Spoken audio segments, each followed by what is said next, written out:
नमस्कार विद्यार्थी मित्रांनो, स्वागत आहे परत एकदा तुमच्या आवडत्या चॅनल हॅलो टीचरमध्ये। आजच्या व्हिडिओमध्ये आपण जाणणार आहोत जे भारतामध्ये फेमस मंदिर आहे किंवा आणखी काही कलाकृती आहे त्या कलाकृतीबद्दल विशेष माहिती। तर फार महत्त्वाचा असा व्हिडिओ तुमच्या एक्झाम करता आणि बाकीच्या जनरल नॉलेज करता राहणार आहे, तरी चॅनलला लाईक आणि सबस्क्राईब करायला विसरू नका। सर्वप्रथम आपण बघणार आहोत दिलवाला मंदिर। तर दिलवाला मंदिर जे आहे ते माउंट आबू राजस्थानमध्ये आहे। जैन मंदिरे विलक्षण स्थापत्य रचना आणि दगडी कोरीव कामांसाठी ओळखली जातात। या मंदिराची कमाल मर्यादा अद्वितीय आणि ती म्हणजे 11व्या आणि 13व्या शतकातील आहे। या मंदिराला भेट दिल्यास तुम्हाला हिंदू आणि जैन पौराणिक कथेतील अनेक कोरीव शिल्पे दिसतील। ते आहे दिलवारा मंदिर, माउंट आबू राजस्थानला आहे। ठीक आहे। नंतर आहे विद्यार्थी मित्रांनो कुतुब मिनार दिल्ली। तर दिल्लीत असलेले हे युनेस्को जागतिक वारसा स्थळ भारतातील सर्वात उंच दगडी मिनार आहे। हा 1052 मध्ये बांधून पूर्ण झाला। लाल वाळूचा खडक आणि पांढरा संगमरवरी बनलेला 379 पायऱ्या असलेला 72.5 मीटर उंच मिनार कोरीव काम आणि शिलालेखांनी झळकलेला आहे। आपण नवी दिल्लीत गेल्यास याला स्मारकाला भेट द्यायला विसरू नका। ठीक आहे। नंतर आहे मित्रांनो कांगडा किल्ला, हिमाचल प्रदेश। तर कांगडा किल्ला हा भारतातील सर्वात जुन्या किल्ल्यांपैकी एक आहे। अलेक्झांडर द ग्रेटच्या युद्धाच्या नोंदीमध्ये हिमाचल प्रदेशातील 4थ्या शतकातील या मंदिराचा उल्लेख आहे। या ठिकाणी भेट देऊन तुम्ही विपुल कोरीव काम केलेले मंदिर पाहू शकता, ज्यांच्या भिंतीवर नक्षीदार मूर्ती आहेत। नंतर आहे मित्रांनो महिषासूर मंदिनी गुहा, महाबलीपुरम तामिळनाडू येथे आहे।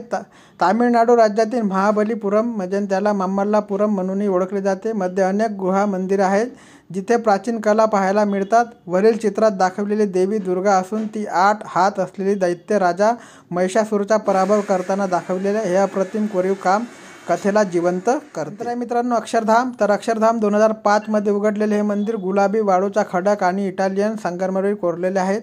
234 कोरीव खांब, 9 घुमट आणि 20,000 मूर्त्या आणि पुतळ्यांसह हे भारतातील विविध स्थापत्य शैलीचे प्रदर्शन करते। तुम्ही या अभिमानास्पद भारतीय ठिकाणांना भेट देण्याची योजना आखू शकता आणि ही माहिती तुमचे कुटुंब आणि मित्रांना सुद्धा शेअर करू शकता। अक्षरधाम मंदिर गुजरातला आहे मित्रांनो। तर नंतर आहे मित्रांनो होयसोडेश्वर मंदिर, हळेबीड कर्नाटक येथे आहे। 1121 मधील या मंदिरात कोरीव दगडांची संख्या सुमारे 240 देवांच्या प्रतिमा आणि त्यांचे तपशील थक्क करणारे आहेत। होयसोडेश्वर हे दक्षिण भारतातील भगवान शिवला समर्पित असलेल्या सर्वात मोठ्या मंदिरांपैकी एक आहे। भारतातील कलाकृती पाहण्यासाठी आणि भगवान शिवांचा आशीर्वाद घेण्यासाठी या मंदिराला भेट देण्याचा सल्ला दिला जातो, म्हणून तुम्ही एक वेळा तरी या मंदिराला भेट देणं आवश्यक आहे। मित्रांनो प्रचंड मंदिर, ज्याला आपण सूर्य मंदिर, कोणार्क ओडिसामध्ये हे मंदिर आहे। भिंतीवरील कोरीव काम फार मस्त आहे।